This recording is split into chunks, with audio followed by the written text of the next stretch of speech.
Hi, friends. Welcome back to Live with Roxy. We are talking about the biggest night in TV every year. It's the Emmys.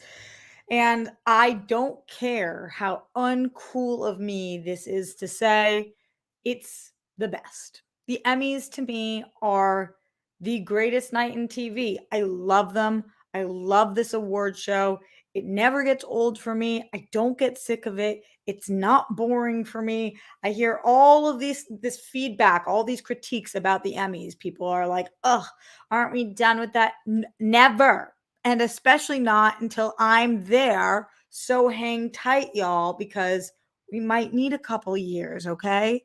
I think that if you're like me and TV is your hobby, TV is your passion, TV is your career, TV is the love of your life, TV raised you, TV got you through every breakup, TV helped you develop friendships, TV did everything for you, then you have to have a fucking appreciation for the Emmys. Excuse me?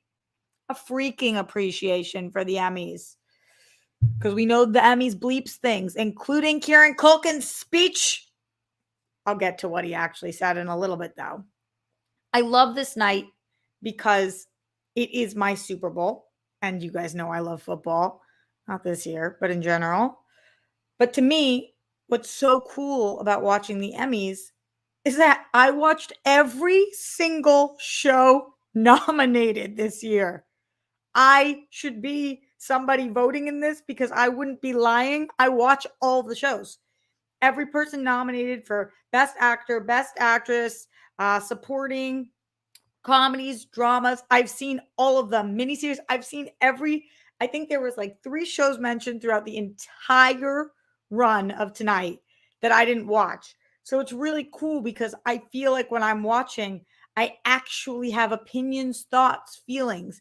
And you know what's weird about that is that when you have only seen a couple of the shows nominated, you feel so dedicated and protective of those shows. You like, that's your dog in the fight. For me, because I watch all these shows and I love so many of them, I don't really get down on the winners.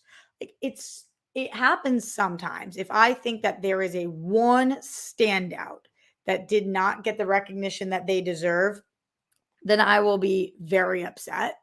But that being said, most of the time, it is just a matter of opinion. All of the people nominated deserve to be nominated, and the person who wins, just the person who happened to win. It doesn't mean they're a better actor or actress than the person next to them that was nominated. They just got more votes this year. Sometimes it is politics. Sometimes it is because it's the beginning of a show or an end of the show. Sometimes it's a popularity contest, but they all have been nominated. And I thought that they did a great job with the winners tonight. I see so many people pissed about certain things. I thought that it was a great show. I think that they had a really smooth run. It was 3 hours, but it felt like it flew by. I loved the opening song, and just in general, think that Anthony did a great job.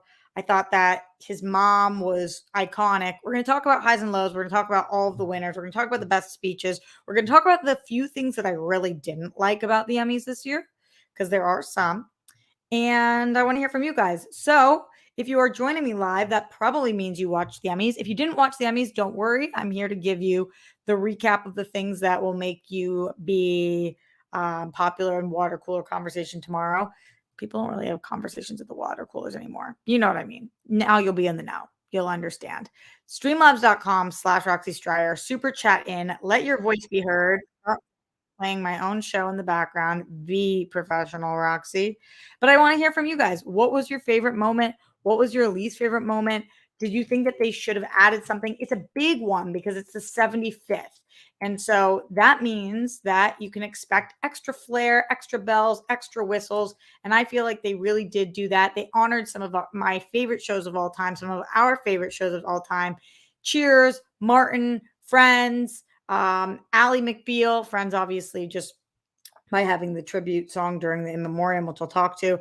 Ally McBeal, The Sopranos, so many of them that All in the Family. They they just kept having some of the most iconic shows of my time and before my time come out, all things that I've loved, seen, been a super fan of over the years. So it was cool to see casts reunited. A huge one for me being Grey's Anatomy.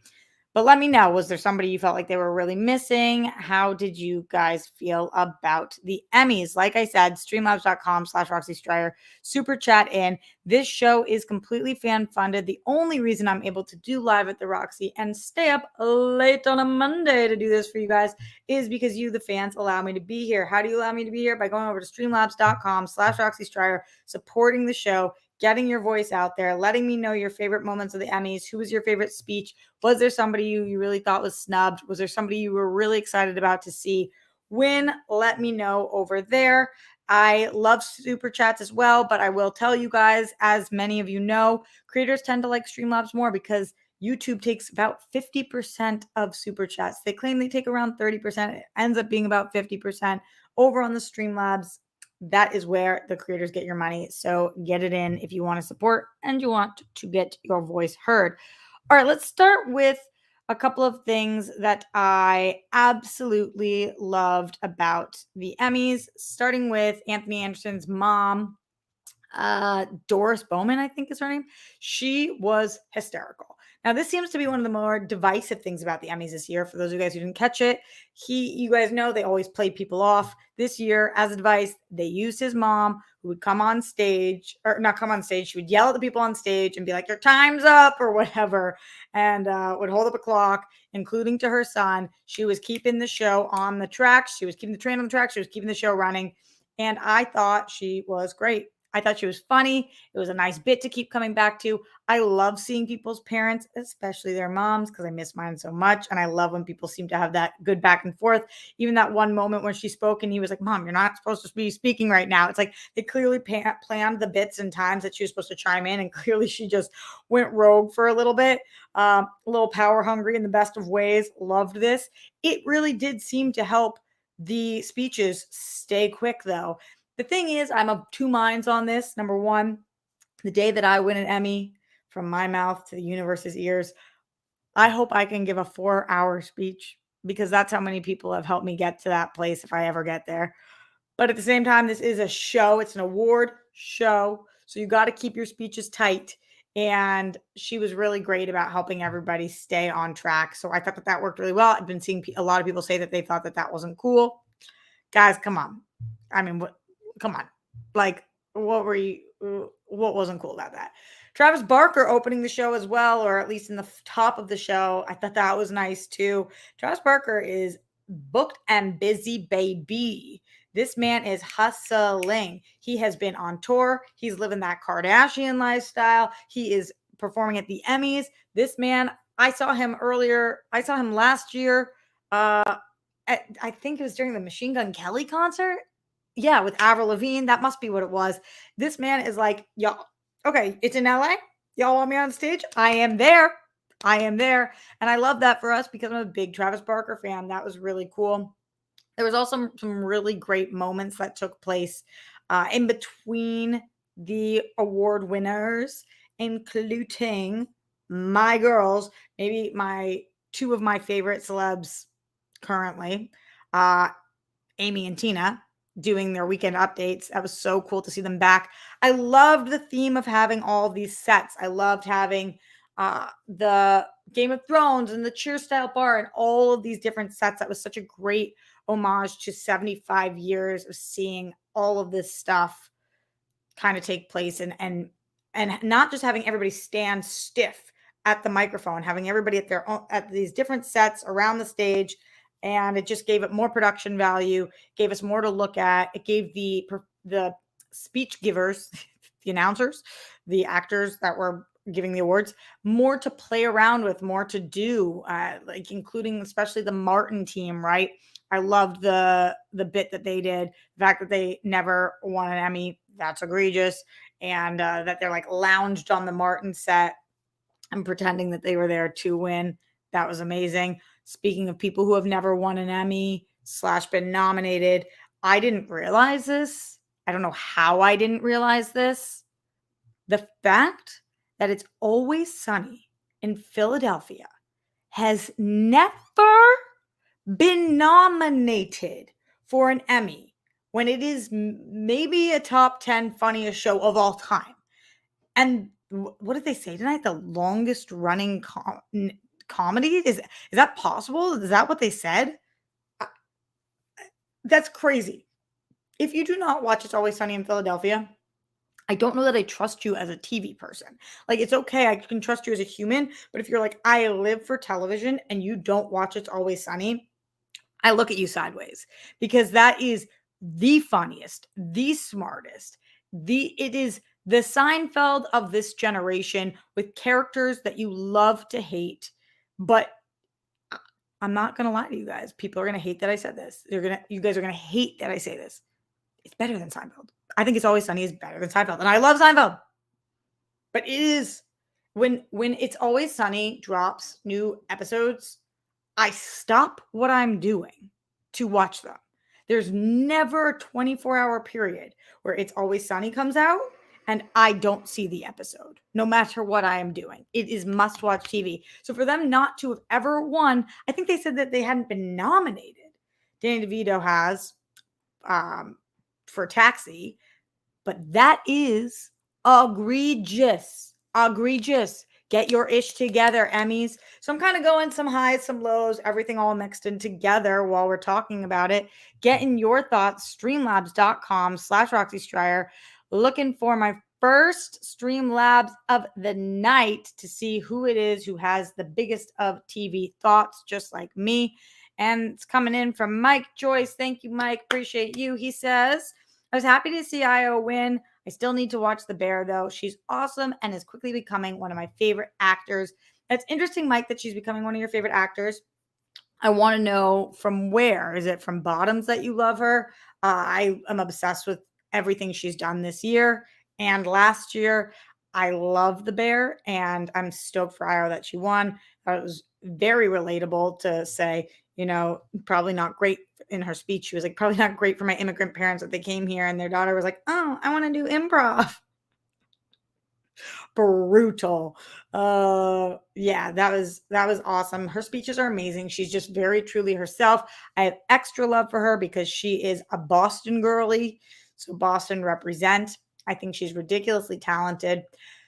I think that she should have won, period.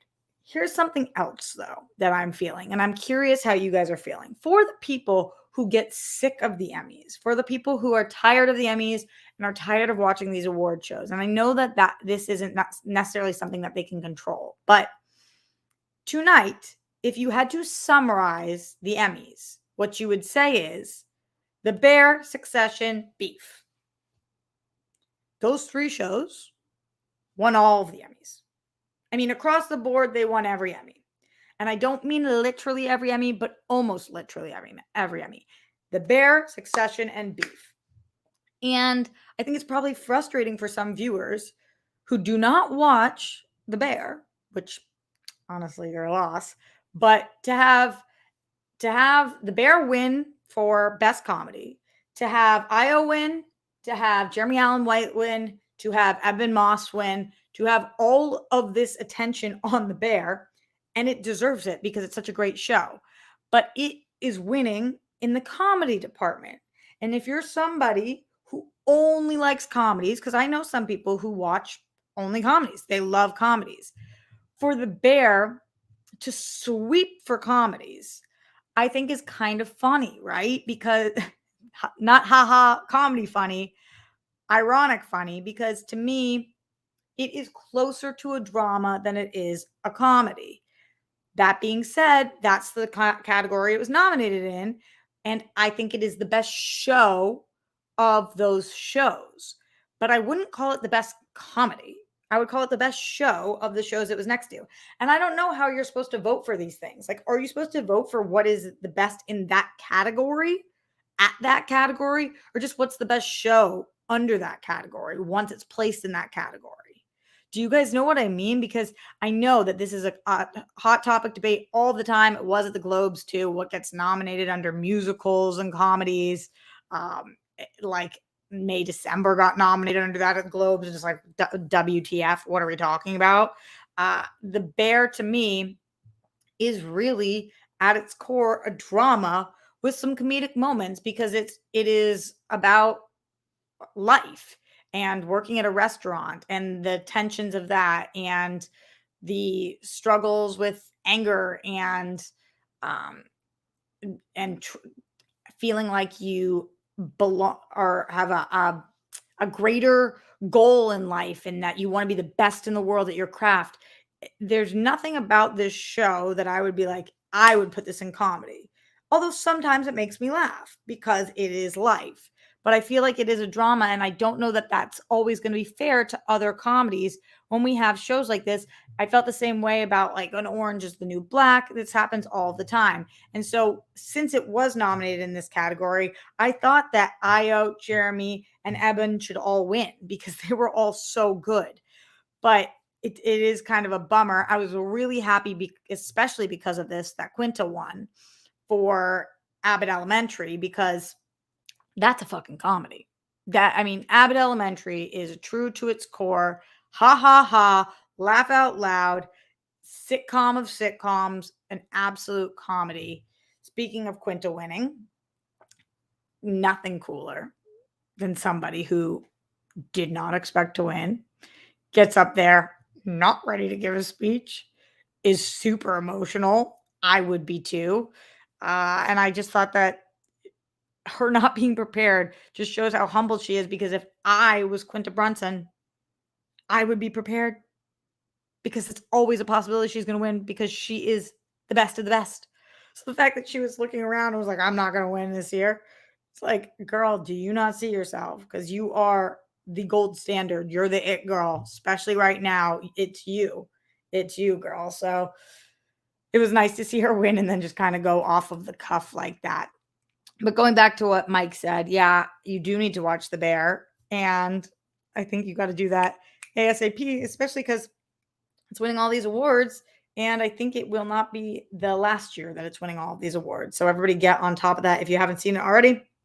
Streamlabs.com/Roxy Stryer. Get in your Streamlabs, get in your super chats. Let me know your thoughts on the Emmys. Andrew Thomas says, hey, Roxy, looking really hot tonight. Really? Thank you. I didn't see the Emmys. I was too busy watching the NFL playoffs, but I love learning what happened here. I thought that watching Rob McElhenney watch I think he tweeted out and was like, why would you plan the Eagles game at the same time as the Emmys? And he's watching on his phone, effing hysterical. That was really good. That is two big nights. I swear to you guys now, though, I am no longer a football girly. I am like 10 toes down on this. I lost my QB and then I lost my coach. And now I have a team that's not good and I don't like it. I don't like it at all. I don't want to sound like a whining brat, but I am a whining brat about this. I need the Patriots to be back because I just can't continue to watch a team lose. And thank goodness for the Celtics for holding it down for Boston right now because your girl needs them. Anyway, this is not a show about sports. This is a show about the Emmys, and we will continue talking about it. Like I said, streamlabs.com/Roxy Stryer. Get in your favorite moments, favorite speeches, any snubs, best moments of the 75th Emmys. Let's continue. Congratulations, Sir Elton John, on becoming an EGOT winner. You just have to think about the talent of EGOT winners. Like, how is this possible that you could be out here with an Emmy, a Grammy, an Oscar, a Tony? Like, how do mofos do this? To be an EGOT winner, you have to. I feel like if I could never win an EGOT, but if I ever did, nobody could say shit to me. There's not one person on the planet who could say that my shit stank. I would be like, no, it does not. I have an EGOT.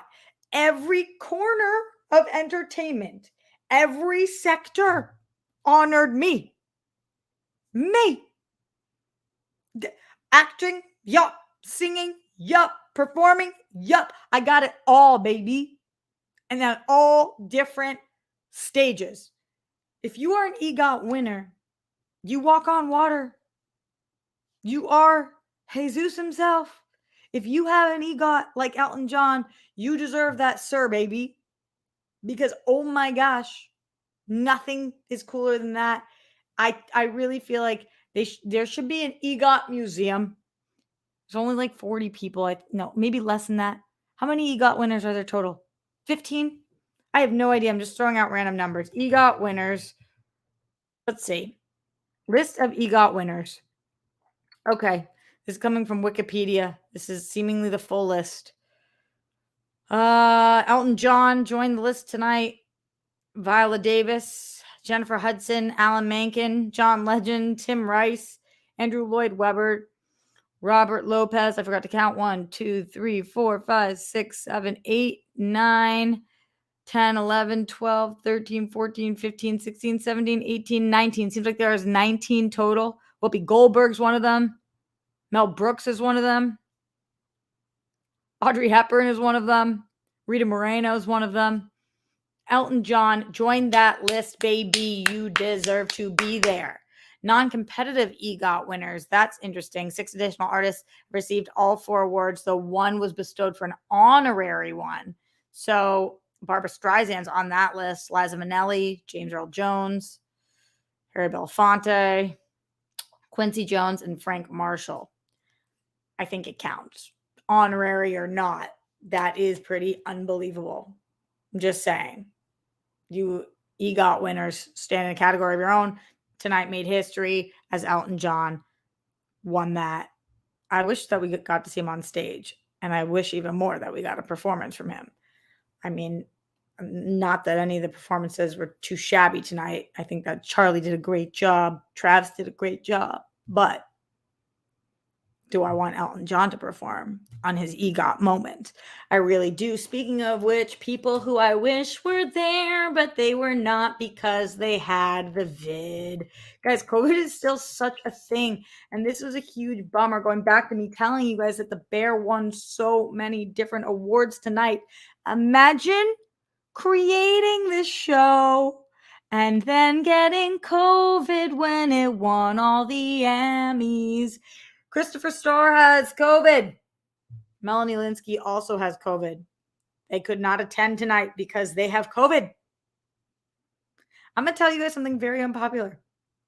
Very unpopular. If I'm nominated for my first Emmy and I am deathly ill, put me in a bubble and roll me there. I am not missing the mother effing Emmys. If I am nominated, put me in a bubble, wrap it all the way up. Even if I am so sick, put me in the mother effing bubble and roll my ass there.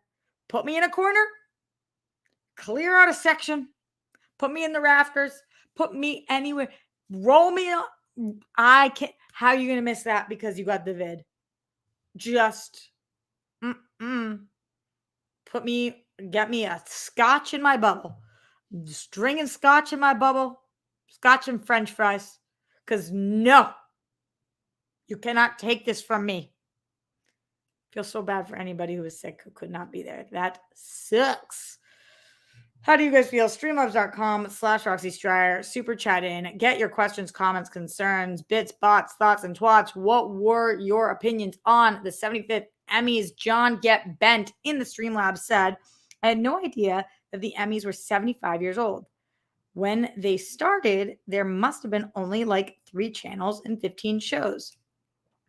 Yeah, well, now there's, 500 scripted shows a year? How crazy is that? And that's another thing that I'm talking about with The Bear and Succession and Beef winning, sweeping so many categories, because we'll talk about Beef right now, actually, and then I'll get to that.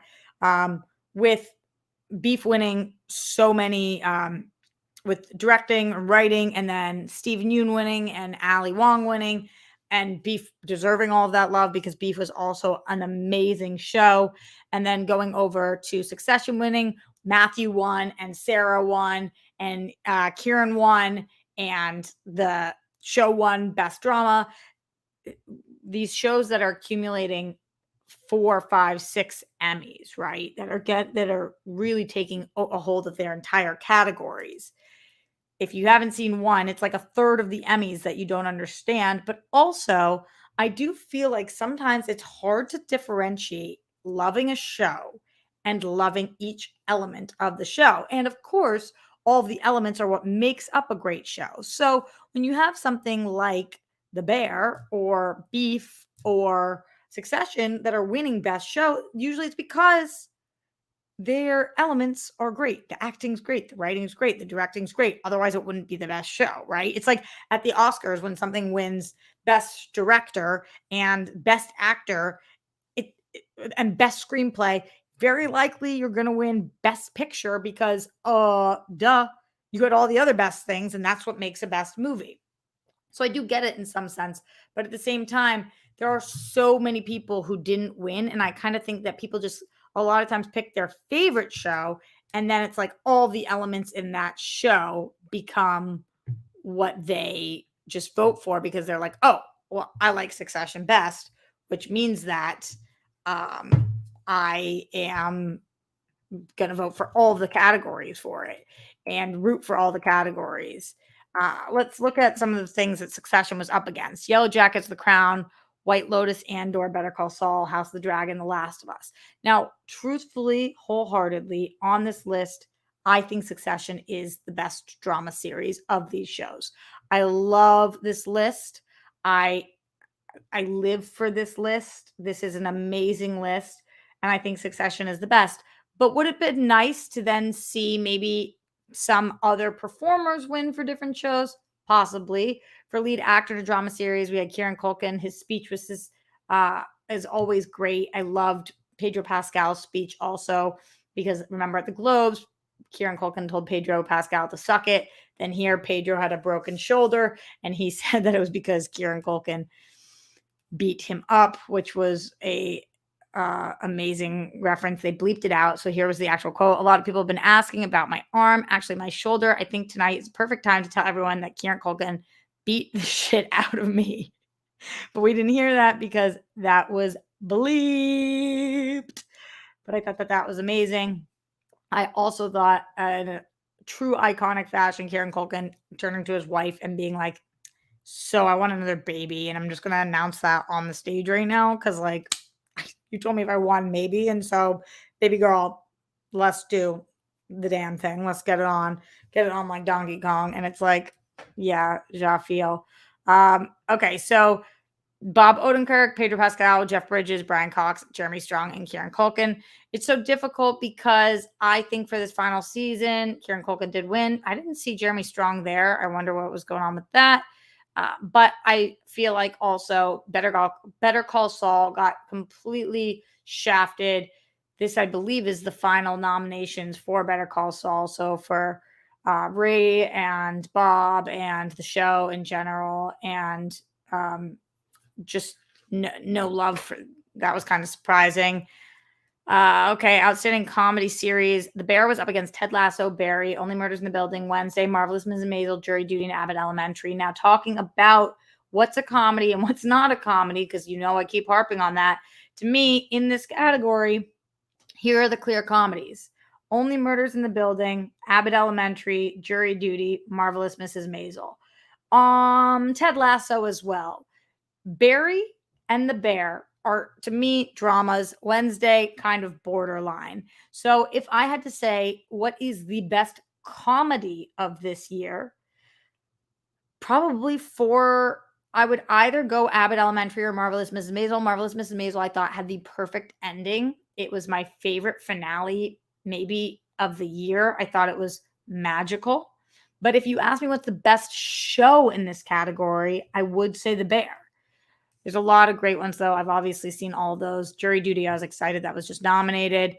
For Best Lead Actress in Drama Series, Sarah Snook, Bella Ramsey, Elizabeth Moss, Sharon Horgan, Kerry Russell, and Melanie Linsky. Good to see Kerry Russell continuing to get love here. Not only was she unbelievable in The Americans back in the day, and I felt like that show deserved way more love, but The Diplomat was an awesome TV show, and Kerry Russell just is a stud of all studs. This was the final season of Succession. I'm excited to see Sarah Snook win. If I had to vote for who I thought was the best performer in this category, I would give it to Sarah. That's just the truth of this year. But I understand where honestly you could vote for any of these people because they were just all so great. Excited to see Ali Wong and Stephen Yoon both win for Beef, but again, Beef really, really swept. No love for Blackbird or for, I thought that Camille Nanjiani in Welcome to Chippendales was so unbelievably good. I was actually, and I don't mean this with any offense, I was happy to not see Evan Peters win for Dahmer. Evan Peters did such an amazing job in Dahmer. Dahmer was a really well done show. But I think that I was stoked for Niecy Nash, and her speech was amazing, and we can talk about that. But I do think that there's just this weird thing about winning for being Dahmer. Like, I know that's fucked up, and I think the best performance of all time is Charlize Theron as Eileen in Monster. So I'm not saying, it's so difficult. It is, but it's like, I don't know, as a society, we just keep making all of these serial killer shows, and then at some point, are we glorifying them at all? It's just, it gives me that icky feeling when year after year after year, winners and nominees are for serial killers, and it's like, ah. But Evan Peters was excellent in that role. He really was. But it was excited to see this go to Stephen Yoon, who was also excellent. Thought his speech was interesting. He spent a lot of time thanking the character he played. And you could tell how much love he had for him. What was it? Daniel? David? Daniel? I think Daniel. How are you guys feeling? Streamlabs.com/Roxy Stryer. Send in your thoughts on the 75th Emmys. This show is completely fan funded. I'm only able to be here because you guys allow me to be here. Thank you for being here and supporting Live at the Roxy, especially at this late night Monday after the Emmys. I didn't want to wait until tomorrow to talk to you guys. I know that's what most people do. There's all these shows that go on tomorrow. But for me, if you're like me and you're a diehard TV fan, right after the Emmys, you want to talk about it with somebody else. And no, this wasn't a year in which, like many award shows, there's a slap, or they say the wrong name of a show, or they call somebody Adele Dazeem. This wasn't a year of mischief. This wasn't a year of shock. This was just kind of a really nice show, and I was excited to talk about it with you guys. So send in those Streamlabs. Continue to support this show. Continue to get your voice out there, and let me know what you thought about the Emmys. I'm going to just go out on a limb and tell you guys my least favorite part of the Emmys, the 75th Emmys. This was the only part of the show that actually stopped me dead in my tracks and caused me to rewind and be confused. Before I say what it is, does anybody have any guesses what my least favorite part of the 75th Emmys was? This was weird. This was a really weird moment. I didn't see anybody talking about it afterwards. I looked at social media. I didn't see people tweeting about it. I didn't see people Instagramming about it. I just sat there and was like, did anybody else clock that? See that? What was that? And maybe you guys are on a completely different page than me. I'm just going to go ahead and tell you, because none of you have guessed it so far.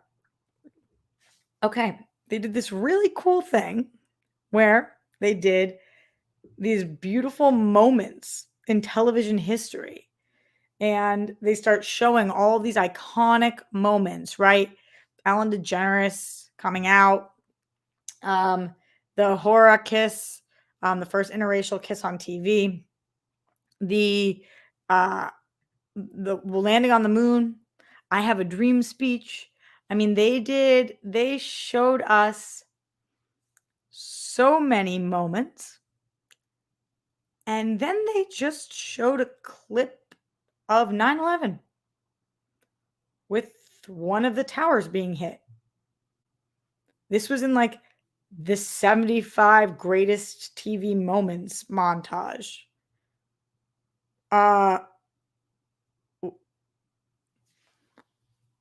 why did why is nobody talking about this? Why did they do that? Uh, It was like truly shocking. And then they pan back to or they cut to Anthony Anderson afterwards, and I feel like he was thinking to himself, "What?" And he just picks up the show. Uh, what? Like, like this it wasn't like it's not like a TV moment. I mean, I understand it was we saw the I have a dream speech moment, which like is an unbelievable moment in history. So you're showing a historical moment. We see walking on the moon, an unbelievable in history. We're showing a historical moment. But all of these other moments were like these unbelievable moments that we got to witness because we have a television. It was like that's why it's not that walking on the moon is a TV moment. It's a real moment. But it brought everybody together because we got to the moon. Um, and that had everybody glued to their screens, right? Why why did we have to see one of the towers getting hit? It was the truly the only moment of the Emmys where I was like, "Did you guys run this by somebody? Like, why do 75 greatest?" I mean, is that might be the worst moment in modern American history that was televised. So, just like the producers on this one, just what the fuck?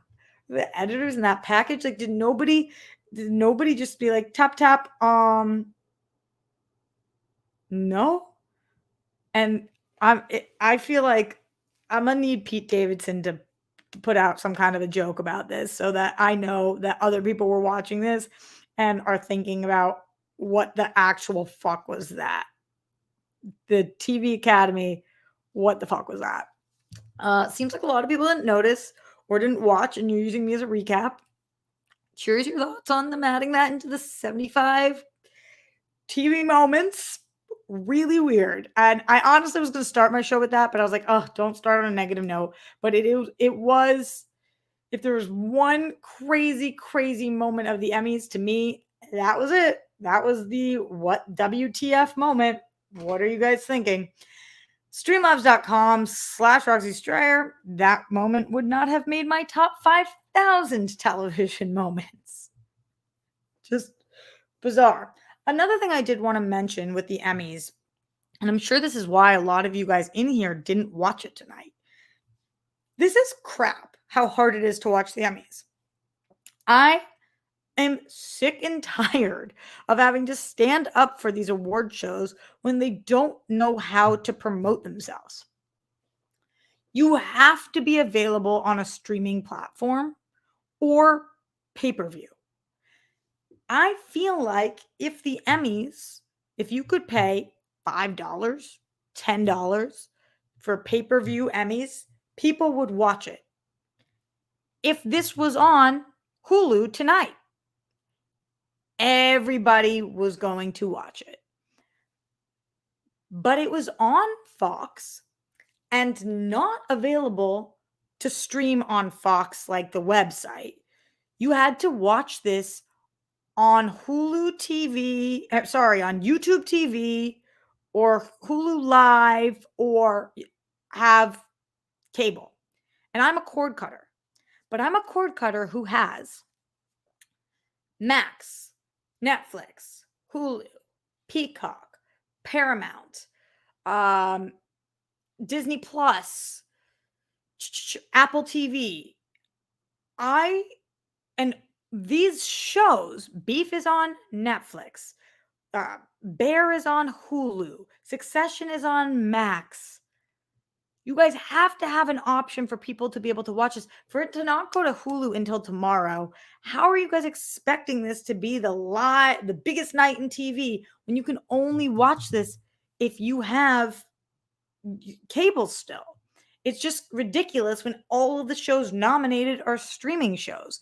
And then to not make it pay-per-view, like, and Paramount Plus, thank you. I don't think I have that one too.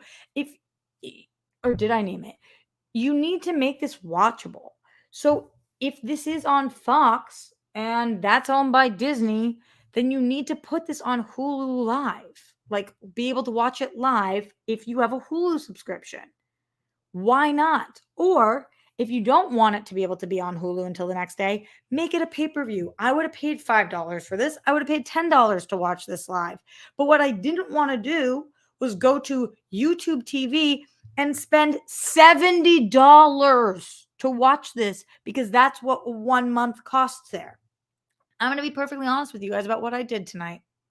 And you're not going to like this answer either. This was the most egregious way anybody has ever decided to watch the Emmys, and this is what I did. This is I'm mortified for myself. I'm embarrassed. I'm humiliated, and I'm about to share with you guys what I did. This is true. Okay, so I found out I was trying to watch it on a link that was sent to me. It didn't work, and I was very concerned. I tried to sign into my brother's Xfinity account. I needed to be connected to home Wi-Fi, which I was not. So that did not work either. I had him tape it in segments to try to send me, but it wouldn't send the taped part until the entire broadcast was done. So I pivoted. I went over to YouTube TV, which is $70 a month. And what I did from there was, on YouTube TV, per YouTube account, you get 20 minutes of perusing for free without having to sign up for a free trial. Because you can't sign up for a free trial, because then you end up paying the first $70 for that first month, and you guys know the deal. But you don't have to type in any information. You get 20 minutes for free. So every 20 minutes for this 3-hour show, I changed emails. I went through every Gmail account I could create to watch on every single YouTube.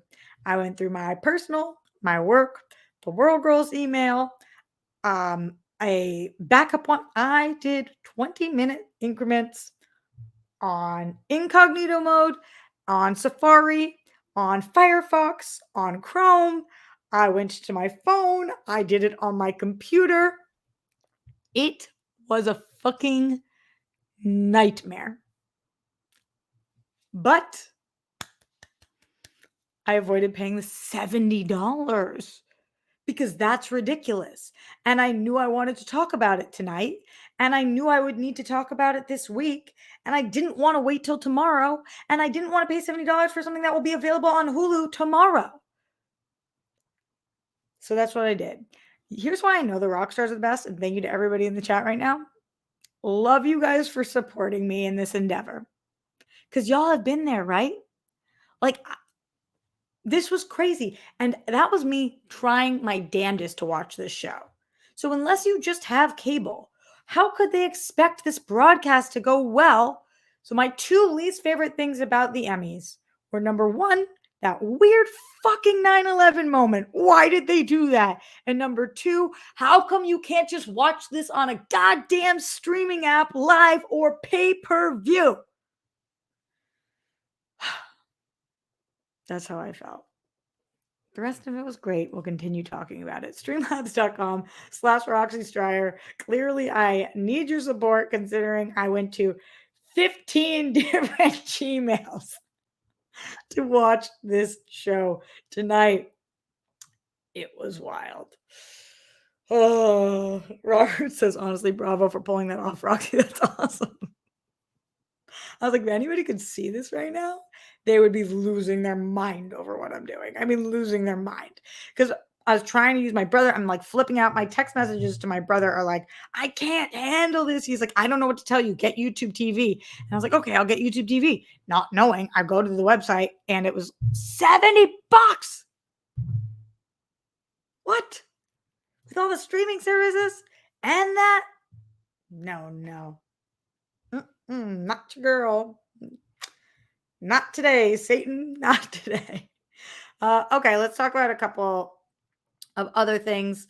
Bummer to hear Jennifer Coolidge in her speech confirm that she's actually dead in the White Lotus. I hope somehow that's not true. Mike White, come on, give the people what they want. Also, this is something that I don't know how to talk about. So I'm just going to say it, and then I guess we'll figure out how to talk about it together. The In Memoriam section of the Emmys I had been waiting for because there were some unbelievably talented people that died this year that affected all of our lives. Some huge, massive A-list celebrities and creators that died this year that were honored in the In Memoriam section. But of course, if you guys know me, you know that Friends is my favorite show of all time. So you know I was sitting there waiting for Matthew Perry's face. If you have not been paying attention to the media recently, there have been some extreme allegations against Matthew Perry this week that I have not spoken about on any show because I genuinely don't want to touch it with a 10-foot pole and don't even know how to. So so that was that. It was like I posted on my Instagram because I saw Matthew's face. I was bawling because I just was bawling. Chandler's my favorite. I mean, he changed my whole fucking life. And then I'm crying and I'm like, oh my, and then afterwards I was like, wait, didn't I see that thing earlier this week? And I feel like I almost blacked it out of my memory because I'm just so not willing to accept. And that's not the way that life works. But, we're not allowed to just bury our heads in the sand. I haven't looked into the allegations enough yet to know, but it seems like there was a couple of different women specifically. And again, I'm not educated enough on the matter to talk about it, to say what happened, where the allegations are at right now, whether I'm not knowledgeable enough to talk about it yet. But I will say that it was weird because I posted just crying, looking at Matthew Perry's face. And then I was like, oh no, like you just never want to support somebody who's ruined anybody else's life, which I don't know that he has. I'm just saying. Anyway, so I don't know how to speak about this. I'm not ready to speak about this. I'm not educated or knowledgeable enough to speak about it. The only reason I'm mentioning it is because I can't pretend like I don't know anything, because I did see something about it. And do with that what you will. Look into things on your own time. And I'm sure I will too. But it was fucking sad to see his face pop up. I cannot believe that he's gone. It was sad to see a lot of Paul Rubin's face. It was so upsetting to see as well when I just looked up, and it's just like, wow. So many people that you just can't even believe. Barbara Walters, just like, what the fuck? So many people. Kirstie Alley, I was like, I completely forgot about that. A lot of people who popped up where I was like, it's been a long fucking year. Lance Reddick. Oh, I remember interviewing him, and he was just such an amazing, amazing time to sit down with, and so generous and so great. Not that that's the point, but it was like face after face after face that I felt like affected my life. And the more into the industry I get, the more that these in memoriams really affect me. I don't know if anybody else feels that way. The more television you watch, the more movies, the more invested you are, the older we get, the more we're dealing with our own mortality. It's just can be difficult. Streamlabs.com/Roxy Stryer super chat. Let me know if you guys have thoughts on the 75th Emmys. Jess Kuo, mwah, thank you for that big support. Says this is to pitch in for you to get a digital HD antenna. I don't even know if on my building I'm allowed to do that. I have not had a cable in so long, babe. But yes, that's a definite. That's a definite. Like, if you guys are just seeing me, email address, Chrome, Firefox, Safari, change, and it gives you 20-minute countdown, right? And you're going 2019, and it's like figuring out, you don't want to start your new 20 minutes too early, but you don't want to miss anything. You hope to line it up with the commercials. I felt like I was in A Beautiful Mind, stringing all of the pieces together. So massive, massive thank you to you, Jessica Rowe, for helping me with that. Cheers to me one day sacking up and getting cable again. Do you ever go from being a cord cutter to being a cord gluer back together? This is not cord gluer back together. You guys know what I mean?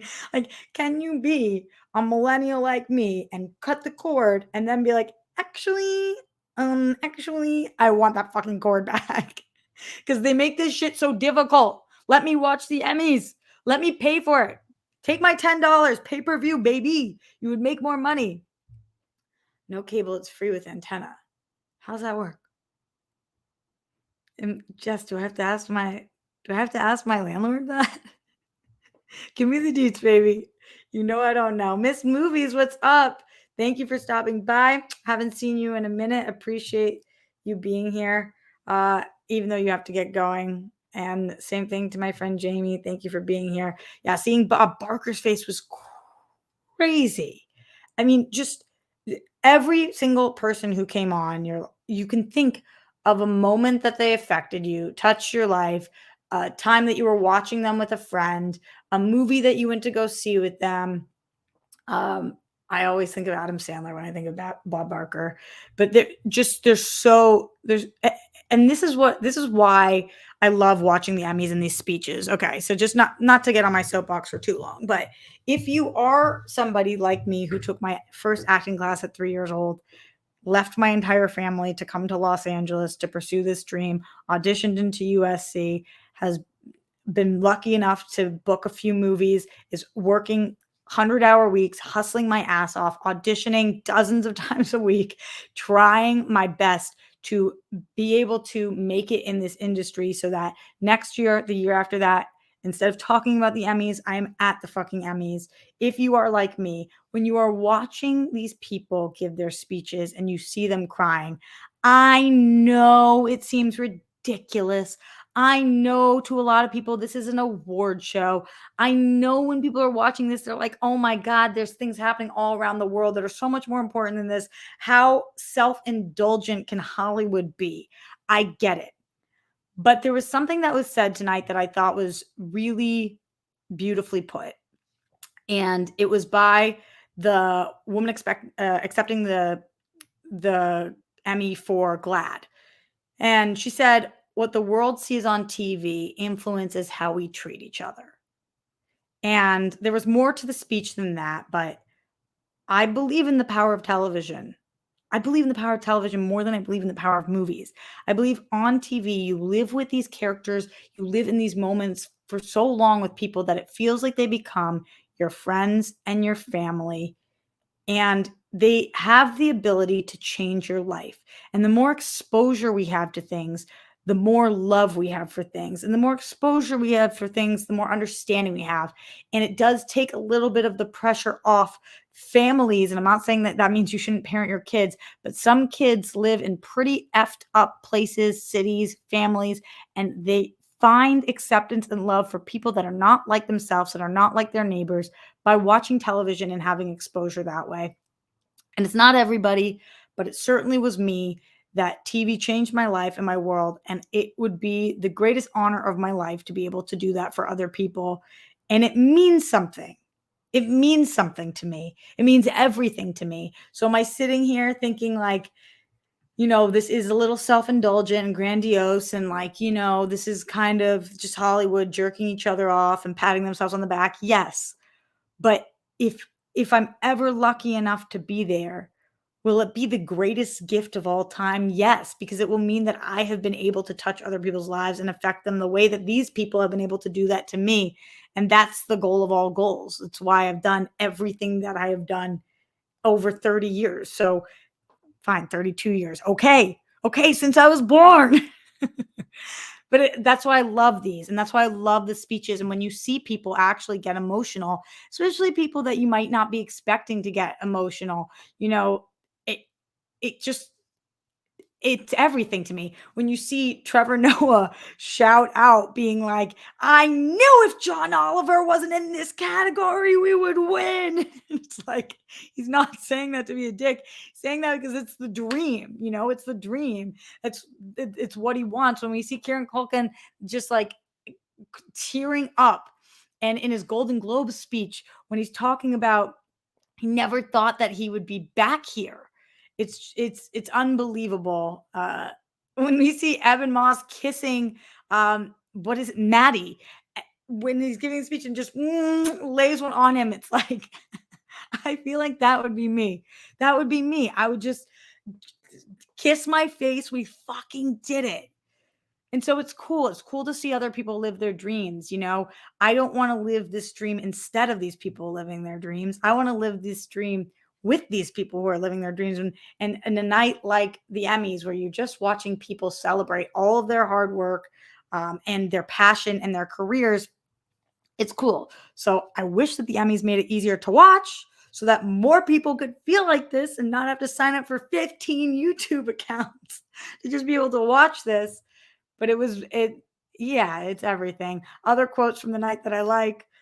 Oh, just in general, I think that by the way, okay, she's all over the place right now. I put together a whole rundown for you guys. I have pictures. I have pictures of everybody. And I was like, I'm going to go in order and I'm just going to go by all of these amazing pictures and tell you guys about my favorite moments. And then what did I do? Not that at all, just started gushing about everything else. But let's go to this speech for a second, because I thought she did such an amazing job. And you guys know MS is a disease near and dear to my heart. My grandfather, who's 98, has MS. My best friend on the planet has MS as well. It's affected it. A couple of my close friends have it as well. Can be a beast. And to see her up there and hear her speaking, I think she is just so effing funny. Part of me kind of wished that she had won for Dead to Me, because I love that show. But when she said, this was my first like real true laugh of the night, when she said body not by Ozempic. Oh, I love the shots at Hollywood for this Ozempic shit. I love it. Like, okay, let's just me back on my soapbox for a second. Be the size you are, or eat healthy and work out and work to change the size you are if that matters to you. You cannot just be out here taking Ozempic if you do not have diabetes. This shit is crazy. And I know she was making a joke, but this is something that I feel like people outside of Hollywood are not paying attention to, that celebrities are just nonstop taking Ozempic. It is so bad for you to take Ozempic when you do not need Ozempic. And oh my God, body not by Ozempic. And it's like, she's stunning. She's gorgeous. Perfect body the way you are. Thank goodness you're not on Ozempic. Thank goodness there's still normal, real human beings that get on stage and talk about it and think that this Ozempic craze is absolutely nuts. I loved when she said, I love this too, Bryce. Io, get your ass up here. Snaps for my Boston girl, Io. Absolutely loved. Really, really great moment. But okay, let me use my pictures to drive me for some of the things I wanted to talk about. Also, let's talk about Paul Walter Hauser. Did you guys or did you not hear his speech? I don't know whether to call it like slam poetry or a rap. I love anybody who does something different, who takes a risk, who swings for the fences. I thought that he did a hysterical job. I also loved how endearing it was that he was shaking while holding his phone, which he was reading off of. I would have been shaking too. This is a huge moment. Paul Walter Hauser's career has blown the F up over the last 5 years. I mean, from watching him on Cobra Kai to being with him in the Schmodown to every single thing that he has booked and been unbelievable in, to seeing him win a freaking Emmy. This was such a cool moment. You guys know I'm not a believer in God, but I know because I've listened to him on several podcasts and been with him, he is very, very spiritual and a big believer. So to hear him be able to incorporate in his rap / slam poetry his love for Jesus, I thought was truly iconic. It was different. It broke up the night. Instead of just giving a speech, he's like, all right, let me pull this out, baby. I thought it worked. I've seen some people on the internet call it cringe. You guys take your cringe and shove it up your ass. It was his moment. It was his time to shine. I think he truly did. And I absolutely loved to see it. Way to go, man. What a time, what a job. Streamlabs.com/Roxy Stryer. We are getting out of here relatively soon. So send in your Streamlabs, send in your thoughts on the 75th. That is so crazy. Emmys, if you have any final things to say. I'm looking through my photos. Let's see if there's anybody that I didn't talk about. I told you guys I'd get back to Niecy, and I will right now. What an unreal speech, possibly the speech of the night. I have absolutely zero issues with anybody who thanks themselves. Do you guys know how hard this is? Some of you, I'm sure, do.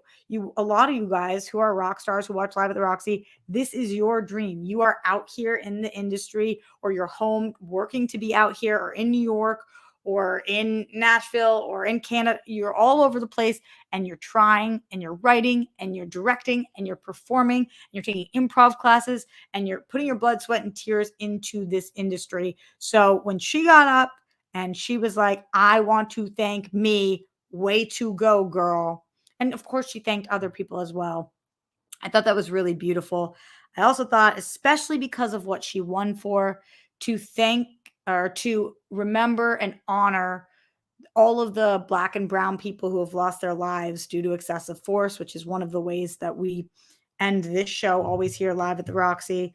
I thought that was it was a powerful moment. And I think that a lot of people don't like to see actors and actresses use this time to politicize anything or whatever they feel. Number one, it's MLK Day. So I feel like there was a lot of different references, even with Anthony calling this the chocolate Emmys, which I loved, especially because there were so many incredible Black winners that it was nice for the Emmys to finally not after this have the number one tweet be Emmys so white, like there's just so many talented people that won that deserve to win that don't look like me. And I couldn't have been fucking happier for that. But to hear what she had to say, it's not political to me. It's life. And like she said, this is her way to use her voice. That's why she's an artist. And it is a good reminder all of the time, no matter what you're doing, no matter what you're watching, that the purpose that we're all here for is to try to do good and to try to do good for the world. And if we're not actually commenting on the art that we're making, how good can we really be doing if we don't stop and realize that a show like Dahmer is about somebody and about somebody who fucking mass murdered so many innocent Black and brown people, especially. So, yeah. And also how we ended this show for so many years. A special shout out to Breonna Taylor, which I was happy to see that Niecy did. So that was a really, really great speech. Really beautiful moment. All the speeches, I thought that they all did such a great job tonight with their speeches. And it was nice. It was nice. I loved seeing the Cheers cast back together. For real, I'm not kidding you. The first moment that actually had me in tears of the entire Emmys was watching the Grey's Anatomy cast back together. For some reason, watching Ellen Pompeo and watch me brain fart at 9:19. Okay, I don't want to look at you guys. Katherine Heigl. Yes, I knew I'd get there myself without Googling it or looking at you guys. Ellen Pompeo and Katherine Heigl side by side again and do that little handhold, especially because Hollywood seemed to dick on Katherine Heigl so bad. And now we're kind of learning, and Katherine Heigl is coming forward and being like, I feel like that was all some sexist shit. I don't know exactly what happened there, but to see this OG cast together, my one question is, where's 007? Where's 007?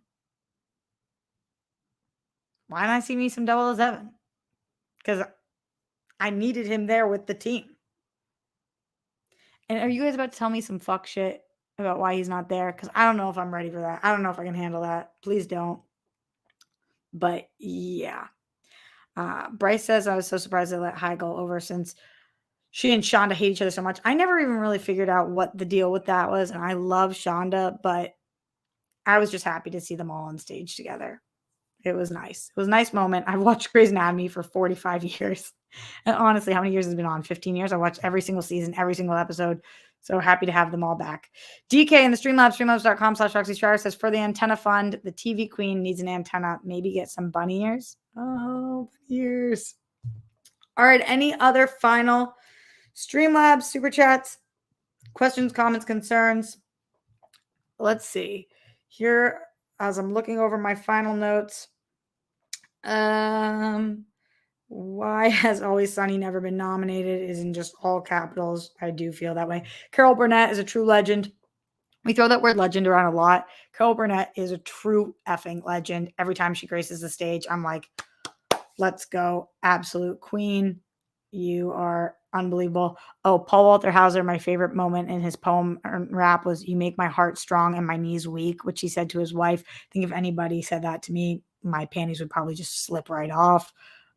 What a beautiful sentiment. Weekend updates I loved.